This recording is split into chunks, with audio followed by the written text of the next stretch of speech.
In a city of planking pistons and hissing steam, where the sky was a permanent tapestry of gray smoke, Elara's workshop was a sanctuary of intricate wonder. She was a tinkerer, an artist of gears and springs, and her greatest creation was a sparrow, not a crude imitation, but a masterpiece of articulated brass and silver, with filigree feathers that caught the dim light. A tiny, polished ruby served as its heart, and when she wound the key in its side, it would hop, tilt its head, and sing a song of 5 perfect, crystalline notes. It was her companion in the lonely workshop, a creature of beautiful, predictable precision. One afternoon, a storm raged over the city, a real one, not of steam but of rain and wind. A frantic tapping at her window pane broke her concentration. There, drenched and trembling on the sill, was a real sparrow. One of its wings was bent at a sickening angle. It was a tiny, messy, terrified bundle of brown and gray feathers, its eyes wide with pain. Elara's heart, which understood the clean logic of mechanics, stumbled at the sight of this fragile, broken life. She carefully brought it inside, her large, capable hands surprisingly gentle.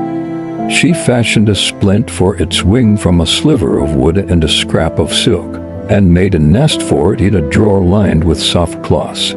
She offered it water from a dropper and seeds from her own meager supplies. Her Clockwork Sparrow, perched on its usual brass branch, watched this all with unblinking sapphire eyes. At first, Elara divided her attention equally.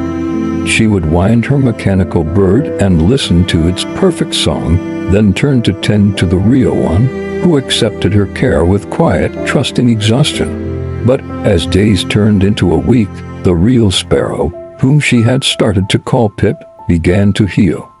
It started to chirp a rough, unpredictable sound, full of life and demand. It would hop around its drawer, scattering seeds, leaving tiny droppings on the clean wood. Elara found herself smiling at its messy vitality.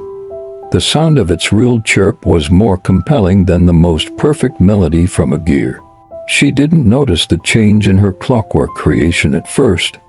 It was subtle, a slight hesitation in its hop, a faint, discordant buzz that had crept into the third note of its song. She assumed a gear was out of alignment and made a note to service it later. Her focus was on Pip, who was now testing his mended wing, fluttering clumsily from the drawer to her workbench. The Clockwork Sparrow watched this first, ungainly flight, and as Pip landed with a soft thump beside a set of calipers, the mechanical bird opened its beak. Instead of its programmed song, it let out a sharp, metallic screech. Elara jumped, knocking over a tiny pot of screws. She stared at her creation. The sound had been pure noise, an angry, jagged thing. She reached for it, concerned. "What's wrong, little one?" The Clockwork Sparrow hopped back, away from her hand. Its sapphire eyes seemed to glow with a cold, new light. The next day, it happened again. Pip was hopping across Elara's schematics, chirping happily as she laughed. The Clockwork Sparrow, wound and perfect, was singing its 5-note tune. Midway through, it stopped. Its head swiveled, its gaze fixing on the real bird. With a whirring of overstressed springs, it launched itself from its branch. It was not the graceful, swooping flight Elara had designed. It was a direct, aggressive dive straight for Pip. Pip squawked in alarm and fluttered away, a flurry of panicked feathers. The Clockwork Sparrow slammed into the parchment where he had just been, its metal claws scratching deep gouges into the paper. It lay there for a moment, gears whirring furiously, before righting itself. It did not return to its perch. It stood on the desk, its body angled toward Pip, a low, grinding hum emanating from its core. A cold knot tightened in Elara's stomach. This was no mechanical fault. This was jealousy. A terrible, impossible emotion born from the magic she had poured into its creation, now twisted into something dark. She tried to separate them.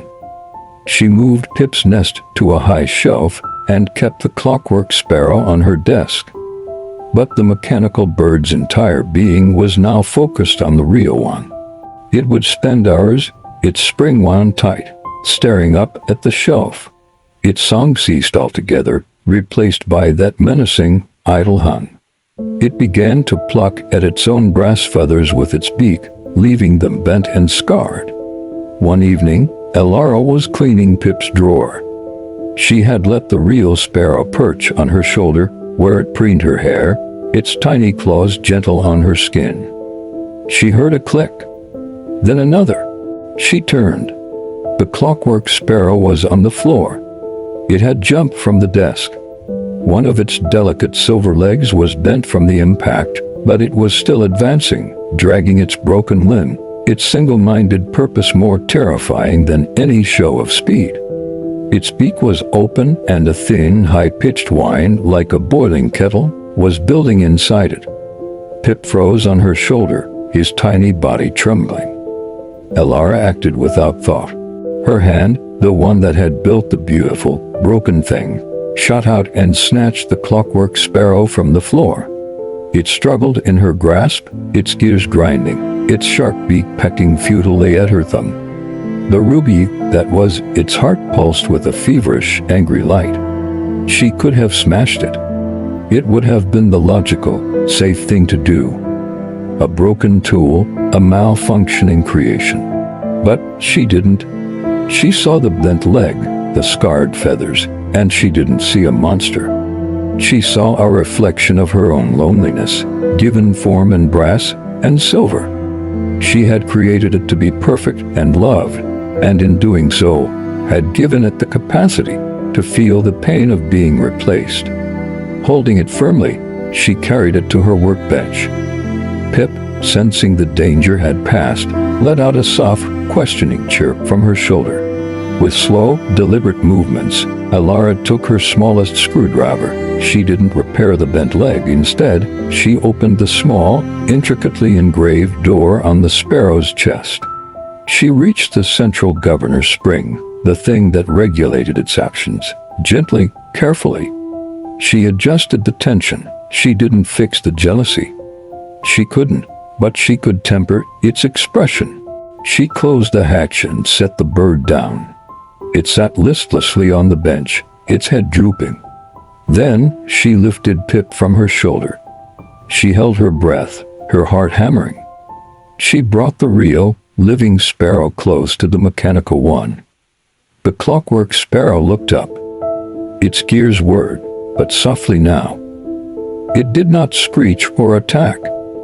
It tilted its head, and from its beak came a single, warbling note. It was not its old, perfect song. It was something new, something sad and complex and strangely beautiful. Pip, in her hand, chirped back. Understanding, fragile and wordless, passed between the tinker, her creation, and the wild thing she had saved. The workshop was no longer a sanctuary for one perfect, lonely thing. It had become a home for three imperfect ones. And in the hissing quiet of the Steam City, a new, discordant, and living harmony began.